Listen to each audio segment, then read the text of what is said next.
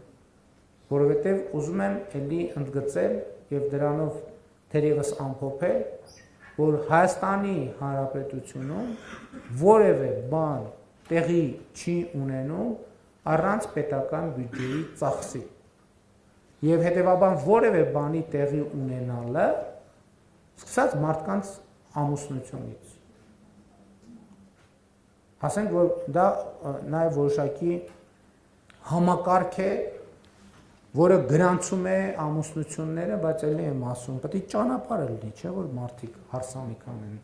չի լինի այլ կերպ։ Եվ հոսանք պետք է լինի, ջրամատակարարում եւ այլն, բան չանեմ, չպարզաբանեմ։ Եվ հետեւաբար մեզ պետք է ձևավորել, ես չի ասի կոնսենսուս։ Ես կասեի, որ ըմբռնում, թե ինչպես, որտեղ եւ մենք պետք է ինչ չափով մենք պետք է հարկեր վճարենք, բայց որպեսզի այդ ըմբռնումը ձևավորվի, նախ պետք է արձանագրել, թե այդ հարկերը ինչի համար են։ Ես կանխատեսում եմ, որ այս քննարկումից հետո նաև հետևյալ մի արձագանքն լինելու, որ պետական պաշտոնյաների աշխատավարձերը, պարգևատրումները եւ այլն, ես այսօր առավոտ հատուկ հանել եմ այս քննարկումից առաջ, խնդրել եմ ֆինանսների նախարարությունը տա տեղեկատվություն, եւ երբ որ ես խոսում եմ 238 միլիարդ աշխատավարձի մասին, ուրեմն պիտի ասեմ, որ պետական կառավարման համակարգի աշխատավարձերը այդ ամեն ինչի մեջ փոքր են 5%-ից։ Պետական կառավարման համակարգի այդ բոլոր մեծադղիրդ պարգևատրումները եւ այլն։ Եվ ելի եմ ասում, եթե օրինակ ամբողջ պետական այդ շահարկումները որ կան, որ պարգևատրում մի ստացեք, թոշակները բարձրացրեք, եթե օրինակ 2025 թվականի ապրիլին ամբողջ պետական համակարգը չստանար աշխատավարձ, 0 աշխատավարձ ստանար, ապրիլին թոշակները հնարավոր կլիներ բարձրացնել 1400 քանի դրամ։ Պատկերացնեք, ամբողջ պետական համակարգ, դատարաններով, դատախազությունով, պետական նախարարություններով եւ այլն, բոլորը ոչ մեկ 0 աշխատավարձ, բայց այդտեղ կա մի նրբություն։ Այդ աշխատավարձ, այդ թոշակը, որը այդ համակարգին աշխատավարձ չտալով կարելի էր 1500 դրամ բարձրացնել, ենթադրենք մարդը ստանում է հիմա 30,000 դրամ թոշակ։ Ենթադրենք ապրիլին մենք որոշել էինք, որ վերջ այս ամիս պետական հիմնարկներ, պետական համակարգը աշխատավարձ չի ստանում եւ դրա արդյունքում պետք է թոշակառուն ստանալ 31,500 դրամ կենսաթոշակ։ Որոշումը կլիներ, բայց կենսաթոշակների 70%-ը այդ կենսաթոշակը չէր ստանա ֆիզիկապես, որտեվ հրճակված կլիներ, բայց այն համակարգը, որը պիտի այդ թոշակը A կետից հասնի B կետը, ուղղակի այդ համակարգը գոյություն չէր ունենա։ Լավ, մի ամիս կարար գոյություն ունենալ, երկրորդ ամիսը գոյություն չէր ունենա արդեն։ Լավ, երկրորդ ամիսը գոյություն ունենալ, երրորդ ամիսը գոյություն չէր ունենա վստահաբար։ որովհետև ոչ մեկ չէր համաձայնվի առանց աշխատավարձի աշխատել։ Եթե համաձայնվեին առանց աշխատավարձի աշխատել, ուրեմն մի բան այն չի։ Ուրեմն ժողովուրդը պետք է մտածեր, թույլ տալիս է, որ իրանք առանց աշխատավարձի աշխատեն, թե թույլ չի տալիս։ Հարգելի գործընկերներ, շնորհակալ եմ ձեր ուշադրության համար եւ մաղթում եմ մեզ, ձեզ 2024 թվականի պետական բյուջեի կատարման հաշվետվության հաջող եւ արդյունավետ քննարկումներ, որոնց արդյունքում այդ քննարկումների արդյունքները պետք է ի վերջո մենք ուրվագծենք, թե ինչ արդյունք ենք ուզում ունենալ։ Մենք ուզում ենք ունենալ ավելի լավ պատկերացումներ, ինչպես կարող ենք ունենալ ավելի շատ եկամուտներ պետական բյուջե եւ ինչպես կարող ենք մեր ծախսերը դարձնել առավել արդյունավետ, առավել հասցեական, որպեսզի այդ ծախսերը առավել արդյունավետ ծառայեն Հայաստանի Հանրապետության քաղաքացիների անվտանգությանը, բարեկեցությանը, երջանկությանը։ Շնորհակալ եմ։ Շնորհակալություն։